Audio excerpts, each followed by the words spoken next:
Ensuite, il procéda à d'autres recherches. Il examina tous les corps qui existent dans le monde de la génération et de la corruption. Les animaux des différentes espèces, les plantes, les minéraux, les diverses sortes de pierres, la terre, l'eau, la vapeur, la glace, la neige, la grêle, la fumée, la flamme, la braise. Il constata en eux des propriétés nombreuses, des modes d'action variés, des mouvements les uns concordants, les autres opposés.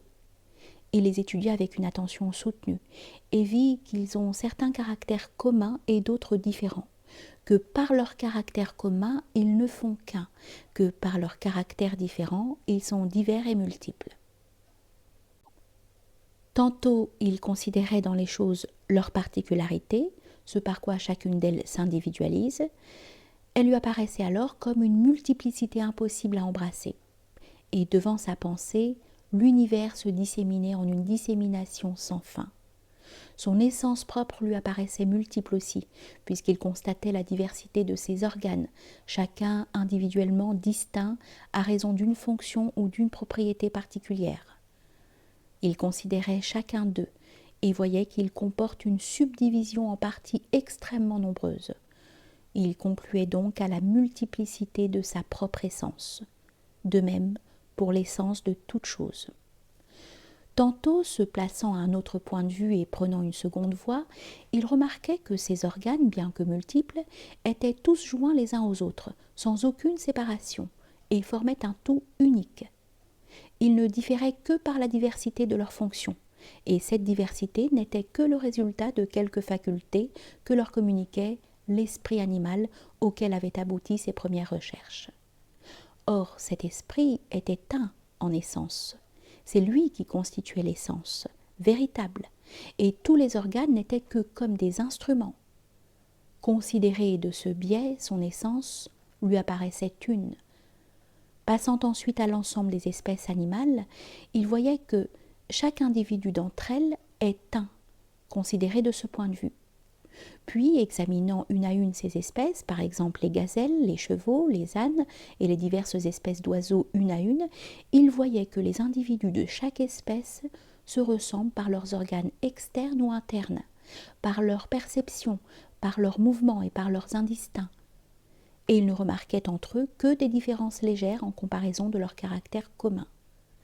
Il en concluait que l'esprit appartenant à tous les individus de même espèce est une seule et même chose, sans autre différenciation que d'être répartie entre un grand nombre de cœurs, et que si la totalité de ceux qui s'en trouvent disséminés dans ces cœurs pouvait être rassemblés réunis en un seul récipient, tout cela ferait une seule chose. De même qu'une seule masse d'eau ou de vin répartie entre un grand nombre de récipients, puis rassemblée, n'est toujours soit à l'état de dispersion, soit à l'état de réunion qu'une seule et même chose, et la multiplicité n'a fait que survenir en elle par accident, à un certain point de vue. Ainsi considérée, l'espèce entière lui apparaissait une, et la multiplicité des individus qu'elle comprend lui semblait comparable à la multiplicité des membres d'un individu, qui n'est point une multiplicité réelle. Puis, évoquant dans sa pensée toutes les espèces animales et les examinant, il voyait qu'elles ont en commun la sensation, la nutrition, le mouvement volontaire dans toutes les directions. Et il savait que ces fonctions sont, parmi les fonctions de l'esprit animal, celles qui lui appartiennent le plus proprement. Tandis que les différences par lesquelles toutes les espèces, bien que semblables par le caractère précédent, se distinguent les unes des autres, n'appartiennent point à l'esprit animal d'une façon rigoureusement propre. Ces réflexions lui firent comprendre que l'esprit animal commun à tout le règne animal est un en réalité, bien qu'il présente d'une espèce à l'autre des différences légères propres à chacune. C'est ainsi qu'une même eau répartie entre plusieurs récipients peut être plus ou moins froide, bien qu'elle soit toujours au fond une seule et même chose. Toutes les portions de cette eau qui sont au même degré de froid représentent l'état particulier de l'esprit animal dans tous les animaux d'une même espèce. Enfin, de même que toute cette eau est une, de même l'esprit animal est un, bien que la multiplicité soit survenue en lui par accident à un certain point de vue. Le règne animal tout entier lui apparaissait un lorsqu'il le considérait ainsi.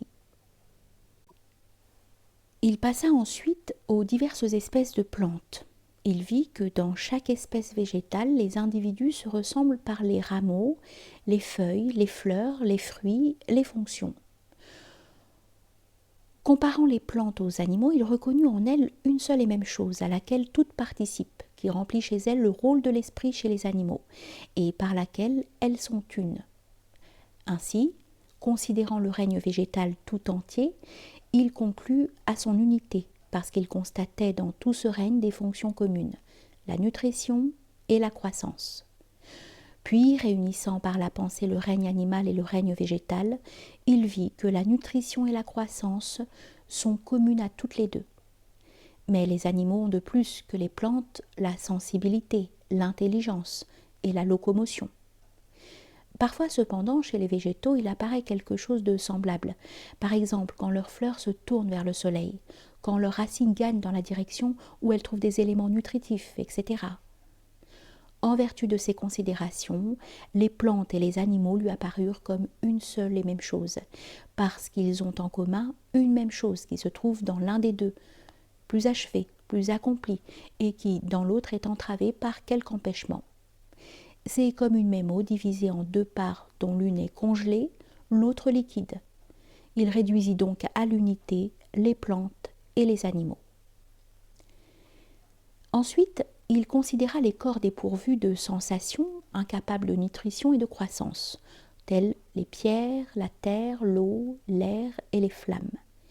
Il voyait que ce sont des corps déterminés en longueur, largeur et profondeur. Ils diffèrent seulement en ce qu'ils sont les uns colorés, les autres incolores, les uns chauds, les autres froids, etc. Il voyait ceux qui sont chauds devenir froids et ceux qui sont froids chauds. Il voyait l'eau se transformer en vapeur et la vapeur en eau. Les choses qui se consument se transformer en braise, en cendre, en flamme, en fumée, et la fumée, lorsque dans son mouvement ascendant, elle rencontre une voûte de pierre s'y déposer et devenir semblable à certaines substances terreuses. Il lui apparut donc que, vu de ce biais, tous ces corps ne font qu'un en réalité, bien qu'affectés à un autre point de vue d'une multiplicité, et qu'il en est de leur multiplicité comme de celle dont sont affectés les animaux et les plantes.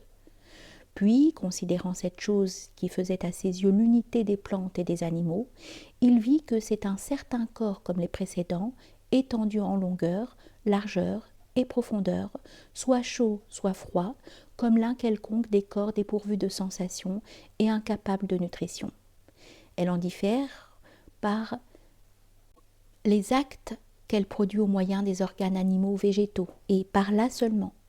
Mais peut-être ces actes ne lui sont-ils pas essentiels, peut-être lui sont-ils déférés par quelque autre chose, et s'ils étaient déférés aussi à ces corps, ceux-ci seraient alors pareils à la première. Il la considéra donc en elle-même, indépendamment des actes qui à première vue semblent émaner d'elle, et il vit qu'elle n'est autre chose qu'un de ces corps.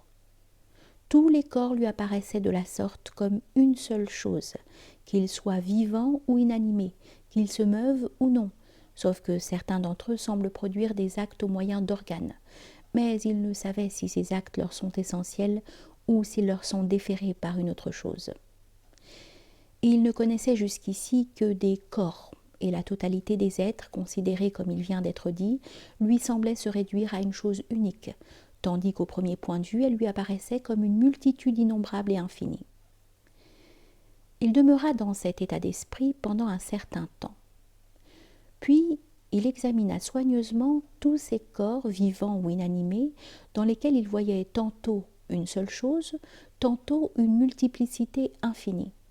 Et il s'aperçut que chacun d'entre eux était indéfectiblement pourvu de l'une des deux tendances suivantes.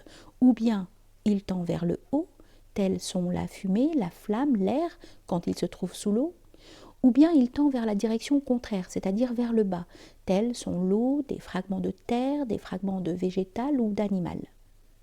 Aucun de ces corps ne peut être exempt à la fois de l'un et l'autre de ces deux mouvements, et aucun n'est en repos à moins qu'il ne soit arrêté par quelque obstacle qui l'empêche de suivre sa voie, comme par exemple une pierre rencontrant dans sa chute un sol résistant qu'elle ne peut traverser. Mais si elle pouvait le traverser, elle ne laisserait pas évidemment de poursuivre sa route. C'est pourquoi, quand tu la soulèves, tu sens qu'elle te résiste, de toute la force avec laquelle elle tend vers le bas et cherche à descendre.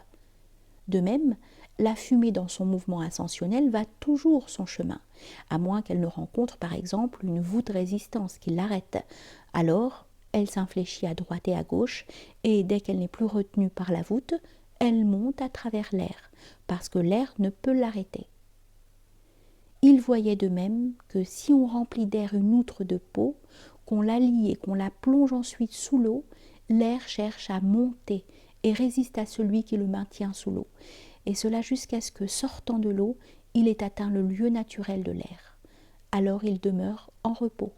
La résistance et la tendance ascendante qu'il manifestait auparavant disparaissaient. Il chercha s'il trouverait un corps dépourvu, à un moment quelconque, de l'un et de l'autre de ces deux mouvements, ou, en cas de repos, de la tendance à les réaliser. Mais il ne rencontra rien de tel dans les corps qui se trouvaient autour de lui. Il avait entrepris cette recherche dans l'espoir de rencontrer un tel corps et de saisir ainsi la nature du corps en tant que corps, dépourvu de toutes les propriétés adjointes qui sont la source de la multiplicité.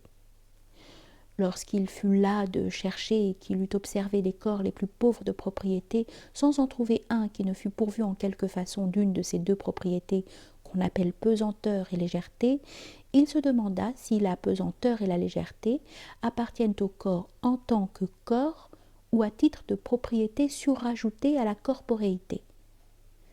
Il lui parut que c'était à titre de propriété surajoutée à la corporéité, parce que si elle appartenait au corps en tant que corps, il ne se trouverait pas un seul corps qui ne les possédât toutes les deux. Or, nous constatons que le pesant n'admet jamais la légèreté, ni le léger la pesanteur. Ce sont là, sans aucun doute, deux sortes de corps, et chacun d'eux possède un attribut qui le singularise par rapport à l'autre, et qui est surajouté à sa corporéité. Cet attribut est ce qui fait que chacun des deux n'est pas l'autre, et sans lui il ne serait qu'une seule et même chose à tous égards. Il lui fut donc évident que l'essence de chacun de ces deux corps, le lourd et le léger, se compose de deux attributs. Le premier est ce qui leur appartient en commun, à savoir l'attribut corporéité. Le second est ce qui distingue l'essence de chacun d'eux de celle de l'autre, à savoir pour l'un la pesanteur, la légèreté pour l'autre, jointe de part et d'autre à l'attribut corporéité. C'est l'attribut par lequel l'un se meut vers le haut, l'autre vers le bas. Il examina de même tous les corps, soit inanimés, soit vivants, et vit que l'essence des uns et des autres est composée de l'attribut corporéité et de quelque autre chose qui s'ajoute à la corporéité, que cette autre chose soit unique ou multiple, et ainsi les formes des corps lui apparurent dans leur diversité.